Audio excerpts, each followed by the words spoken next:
ఓం సమర్థ సద్గురు శ్రీ సాయినాథాయ నమః. అధ్యాయం 11 రెండవ విభాగము. గోవా నుండి వచ్చిన ఒక భక్తుడు 35 రూపాయలు సమర్పించగా సాయి తీసుకొనక నిగూఢ రీతిన ఇలా చెప్పారు. నా వద్ద 30 సంవత్సరాలుగా ఉన్న వంటవాడు దుస్సాంగత్యానికి లోనై ఒక రాత్రి గోడకు కన్నం వేసి 30,000 దొంగలించాడు. ఆ దిగులుతో నేను పిచ్చెత్తినట్లు కూర్చున్నాను. ఒక పకీర్ వచ్చి నా దిగులుకు కారణం విని షిరిడీలో సాయిబాబా అనే మహాత్ముడున్నాడు, నీ పైకం తిరిగి వస్తే షిరిడీ వస్తానని మొక్కుకొని అంతవరకు భోజనంలో నీకిష్టమైన వంటకం తినడం మానుకో అన్నాడు.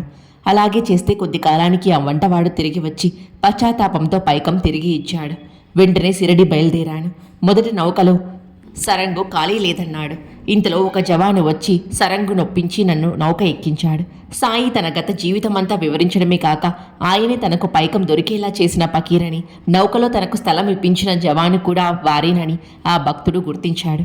ఒకరోజు మధ్యాహ్నం 2 గంటలకు బాబా ప్రధాన్ వచ్చాడా అని దీక్షిత్ను అడిగారు. లేదు, కబురు చేసేదా అన్నాడు దీక్షిత్. చేయి అంటూ కొద్ది విభూదినిచ్చి ఇది పంపించు అన్నాడు. ఆ విభూది ఒక ఉత్తరము బాలాషింపి ద్వారా ప్రధాన్కు పంపాడు దీక్షిత్. అప్పుడు వెల్లడైన వివరాలు. షిరిడీలో బాబా అతని గురించి హెచ్చరిస్తున్న క్షణంలో హైకోర్టులో కొందరు స్నేహితులతో మాట్లాడుతున్న ప్రధాన్ అకస్మాత్తుగా స్పృహ తప్పి పడిపోయాడట. కొద్దిసేపట్లో తనంతట తానే తెప్పరిల్లుకొని రైల్లో ఇల్లు చేరాడు. తెల్లవారేసరికి విభూది జాబులతో బాలాషింపి బొంబాయి చేరాడు. సాయికి మన బాధలు నివేదించనక్కర్లేదు. ఆయనను అనుక్షణము మనల్ని కనిపెట్టి ఉంటారని గుర్తించుకుంటే చాలు. శ్రీ సాయి తమను నమ్మిన వారి వెంట నుండి కాపాడతారు. 1914వ సంవత్సరంలో శివరాత్రి ముందు రోజున హార్దాలో మెజిస్ట్రేటుగా పనిచేసిన చోటు బయ్య తన కుటుంబం అందరితో షిరిడీ బయలుదేరాడు. వాళ్ళు నేమేవరి వద్ద నది ఒడ్డు చేరేసరికి చీకటి పడింది. ఎంత డబ్బిస్తామన్నా బెస్తవాళ్ళు పడవ వేయమన్నారు. దిక్కుతోచక వాళ్ళందరూ సాయిని స్మరిస్తుంటే తలగుడ్డ కప్నిగల ఒక పకీరు వీరి వద్దకు వచ్చి, ఆడవాళ్లను తీసుకొని ఇంత పొద్దుపోయి వచ్చారేమి? పై ఆఫీసరు చేత చెప్పిస్తాను, వాళ్ళ యజమాని వచ్చైనా మిమ్మల్ని నది దాటించాలి అని చెప్పి 10 అడుగులు వెళ్ళి ఇక కనిపించలేదు. ఇంతలో పడవ వారే పరుగున వచ్చి అందరినీ పడవ ఎక్కమని చెప్పి సామానులు పడవలో సరదారు. బాడుగ ఎంతో చెప్పమంటే మీ చిత్తం వచ్చినంత ఇవ్వండి, లేకుంటే ఏమి ఇవ్వకండి అన్నారు. ఆ కుటుంబం షిరిడీ చేరాక జరిగినదంతా తమ లీలేనని సాయి సూచించారు. శ్రీ సాయి నమ్మిన వారిని సురక్షితంగా జీవిత సాగరం దాటించి తమ చెంతకు చేకూర్చుకుంటారు. గణపతి దోండు కదం 1914వ సంవత్సరంలో సకుటుంబంగా షిరిడీ వెళుతున్నప్పుడు వారెక్కిన రైలు పెట్టెలో మరెవ్వరూ లేరు. అతడు భక్తి మార్గ ప్రదీపిక అనే సద్గ్రంథం పెద్దగా చదువుతున్నాడు. ఇంతలో 15 లేక 20 మంది బిల్లులు ఆ పెట్టెలోకెక్కి అతని చెంత కూర్చున్నారు. వాళ్ళు తాను చదివేది వినడానికి వచ్చారని అనుకున్నాడు గణపతి దోండు. 5 నిమిషాల తర్వాత రైలు వేగంగా పోతుండగానే వాళ్ళందరూ ఆ పెట్టెలో నుండి దూకి పారిపోయారు. దోండు ఆశ్చర్యంతో తలుపుల దగ్గరకు వెళ్ళి చూశాడు. ఆ బిల్లులు వెనుకకు చూస్తూ పరిగెడుతున్నారు. దోండు కూడా వెనుకకు తిరిగి పెట్టెలో చూస్తే ఒక ప్రక్కగా వృద్ధ ప్రకీరొకరు కూర్చొనున్నారు. ఆయన ఆ పెట్టెలోకి ఎలా వచ్చారో అతడికి అర్థం కాలేదు. మరలా చూసేసరికి ఆయన అక్కడ లేరు. అందరూ ఆశ్చర్యపోయారు. వాళ్ళు షిరిడీ చేరగానే సాయి నవ్వి, అరే భద్రంగానే వచ్చారే అన్నారు. ఆ మార్గంలో బిల్లులు తరచూ రైళ్లు దోచేవారు. అలానే ఒకప్పుడు నానా చందోర్కర్ ఒక అడవిలో ఉన్న ప్రసిద్ధమైన గణపతి ఆలయానికి బయలుదేరాడు. రైలు ఆలస్యమై అతడు అడవి చేరేసరికి పొద్దుగూకింది. అతడు ధైర్యం చేసి నడక సాగించి, బాబా 9 గంటలకు మందిరం మూసేస్తారు, నేనక్కడకు చేరేసరికి 11 గంటలవుతుంది, నాకప్పుడు 1 కప్పు టీ కావాలి అని ప్రార్థించారు. అతడు 10 మైళ్ళు నడిచి ఆలయం వద్దకు రాగానే, ఏడి నానా వచ్చాడా అని పూజారి అనడం వినిపించింది. నేను వస్తున్నట్లు మీకెలా తెలుసు అని ఆశ్చర్యంగా అడిగాడు నానా. పూజారి అతనికి టీ అందిస్తూ, నానా వస్తున్నాడు, అతనికి టీ సిద్ధం చేయండి అని సాయి మాటలు వినిపించాయి అన్నాడు. ఏ పరిస్థితిలోనైనా సాయి ఆజ్ఞే శ్రీరామ రక్ష. ఒకసారి నాసిక్లో ప్లేగు చెలరేగి ధూమల్ ఇంట్లో కూడా ఎలుకలు చచ్చిపడసాగాయి. అతడు సాయికి జాబు రాసి వారి అనుమతితో ఇల్లు మారాడు. ఆ ప్రాంతంలో కూడా ప్లేగు వ్యాపించి చివరకు మంచినీటి బావిలో కూడా ఎలుకలు చచ్చిపడసాగాయి. ధూమల్ మరలా బాబాకు జాబు వ్రాసి ఆయన ఎలాగో ఇల్లు మారమంటారని తలచి కొత్త ఇంటికి వెళ్ళాడు. ఆ ఇంటి తలుపులు తెరుస్తుండగా అతను ఇల్లు మారనక్కర్లేదని షిరిడీ నుండి జాబు వచ్చింది. ధూమల్ వెంటనే పాత ఇంటికి వచ్చేసి బాబా మాటలపై పూర్తి విశ్వాసంతో అక్కడే ఉన్నాడు. అయినా ఎవరికీ ఏ ప్రమాదమూ జరగలేదు. సాయి శృతి మాత్ర ప్రసన్నుడు. మార్చి 6, 1913వ సంవత్సరంలో ధూలియాలో రావుజీ బిడ్డకు జ్వరం వచ్చింది. రావుజీ బాబాను ప్రార్థించాడు. నాటి రాత్రి 2 గంటలకు అతనికి కలలో సాయి కనిపించి బిడ్డకు విభూది పెట్టి, భయం లేదు, 1-2 గంటలలో బిడ్డకు చెమట వస్తుంది, తెల్లవారితే తగ్గిపోతుంది, తర్వాత దర్శనానికి తీసుకురా అన్నారు. అలానే జరిగింది. 3వ రోజు సిరిడి నుండి రావుజీకి జాబ్ వచ్చింది. నేను ధూళియాలో నీ మిత్రుడు రావుజీ ఇంటికి వెళ్ళాను అని శ్యామతో బాబా అన్నారట. 2 వారాల తర్వాత ఆ కుటుంబం సిరిడి బయలుదేరారు. ఆ రోజు ఆరతి సమయంలో సాయి, శ్యామ ఆరతి కొంచెం ఆగి ప్రారంభించు, ఆ టంగావాడు జాగు చేస్తున్నాడు అన్నారు. అతడు అలాగే చేశాడు. ప్రసాదం పంచే వేళకు రావుజీ అక్కడకు చేరాడు. అతడి బిడ్డతో సాయి, నీకు జబ్బు చేసినప్పుడు ధూళియా వచ్చాను గుర్తుందా అన్నారు. ఒక వేసవి సెలవులలో నానా చందోర్కర్ తన స్నేహితులతో కలిసి హరిశ్చంద్ర గట్ట వెళ్ళాడు. మధ్యలో అతడు ఎండకు డస్సిపోయి, నీరు త్రాగక నేనొక్క అడుగైనా వేయలేను, సాయియే నన్ను కాపాడాలి అని ఒక బండ మీద కూలబడ్డాడు. మరుక్షణమే ఒక బిల్లుడు కట్టెలు మోసుకొస్తూ నానాతో, మీరు కూర్చున్న బండ కింద మంచినీరుంది, త్రాగండి అన్నాడు. చూడగా బండ క్రింద స్వచ్ఛమైన నీరున్నది. అతడు దప్పిక తీర్చుకున్నాడు. సరిగా అదే సమయంలో సిరిడిలో సాయి, నానా దప్పికతో చావనున్నాడు, కానీ నేను చావనివ్వను అన్నారని తెలిసింది. అన్నా సాహెబ్ బాబారే సిరిడి వెళ్ళినప్పుడు అతని గ్రామంలో ప్లేగు చెలరేగింది. అందరూ ఊడు విడిచి వెళ్ళిపోయారు. అతని భార్య బిడ్డ మాత్రమే అక్కడ ఉండిపోయారు. ఆ వ్యాధి అంతరించి గ్రామస్తులు తిరిగి వచ్చేదాకా సాయి ఆమెకు 10-12 సార్లు సాక్షాత్కరించి అభయమిచ్చారు. ఒకరోజు రామగిరి బువ్వ అనే గోసాయి ఇంటికి వెళ్ళడానికి బాబాను సెలవు కోరాడు. సాయి అతనిని బాపుగిరి అని సంబోధించేవారు. ఆయన, నీవు మొదట జామ్నేర్ వెళ్ళి నేనిచ్చే ఊది ఆరతి పాట నానా చందోర్కర్కు ఇచ్చి మీ ఊరు వెళ్ళు అన్నారు. నేను సిద్ధమే, కానీ నా వద్ద డబ్బు జల్గాం వరకే సరిపోతుంది. ఆ పైన జామ్నేర్కు బండిలో సుమారు 30 మైళ్ళు వెళ్ళాలి కదా అన్నారు రామగిర్. అన్ని ఏర్పాట్లు జరుగుతాయి, వెళ్ళు అన్నారు సాయి. అర్ధరాత్రి 2 గంటలకు అతడు జల్గాం చేరాడు. అతని వద్ద 2 అణాలు మాత్రం మిగిలాయి. అతడికి దిక్కు తోచలేదు. ఇంతలో ఒక బిళ్ళ బంట్రొత్తు అతని వద్దకొచ్చి, సిరిడి నుండి వచ్చిన బాపుగిరి ఎవరు అని విచారించి అతని కోసం చందోర్కర్ టంకా పంపాడని చెప్పి తీసుకెళ్లాడు.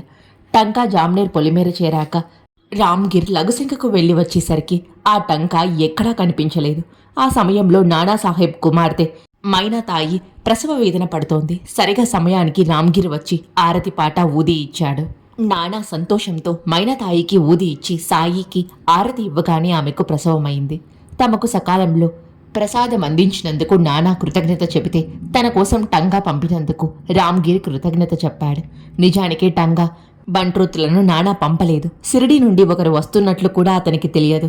ఆ సంగతి విన్న రామ్గిర్కు స్టేషన్లో బంట్రోత్తు తనను సాయిలాగే పిలిచాడని, సాయి అన్ని ఏర్పాట్లు జరుగుతాయని చెప్పినది గుర్తుకొచ్చింది. అదంతా సాయి లీలేనని వారు తెలుసుకున్నారు. ఒకరోజు నాగపూర్లో దీక్షిత్ తమ్ముడు జబ్బు పడినట్లు జాబ్ వచ్చింది.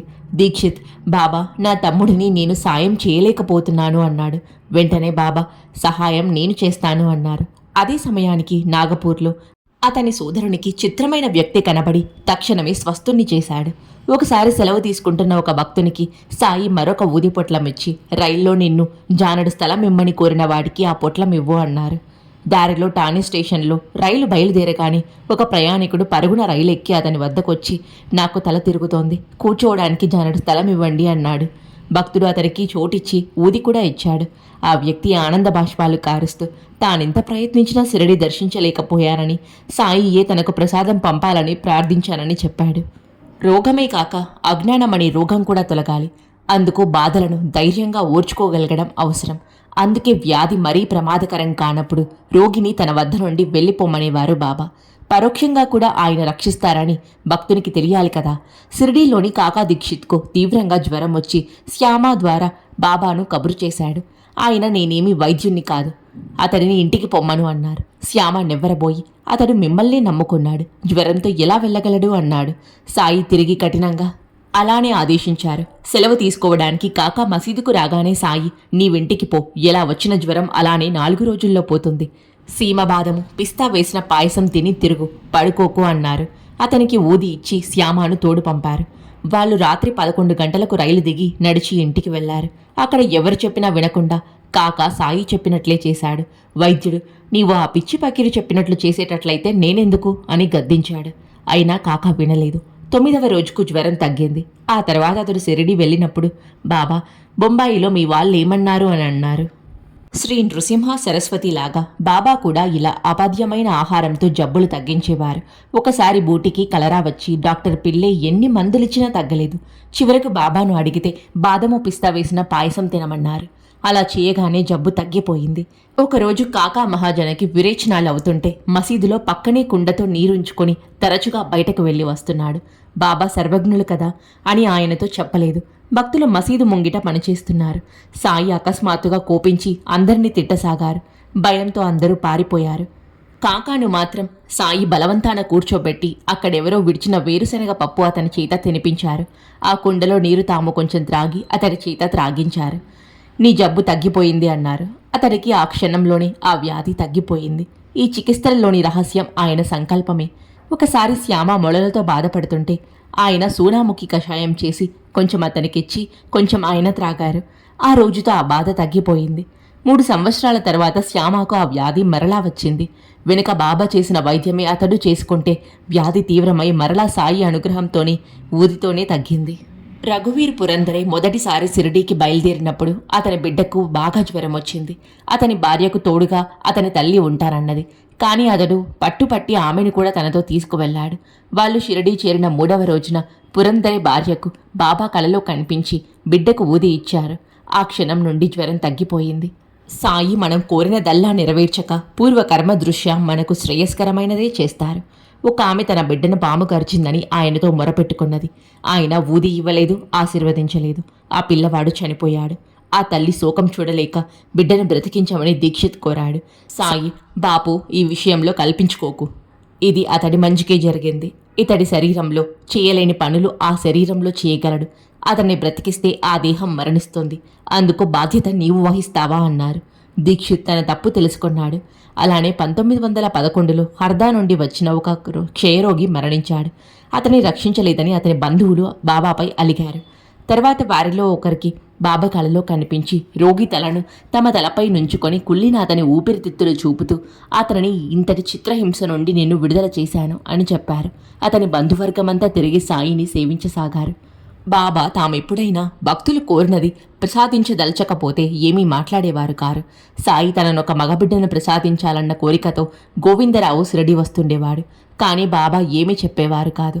మరో వివాహం చేసుకుంటే బిడ్డలు కలుగుతారేమోనని చెప్పమంటే కూడా ఆయన మాట్లాడలేదు. అతడికి సంతానం కలగనే లేదు.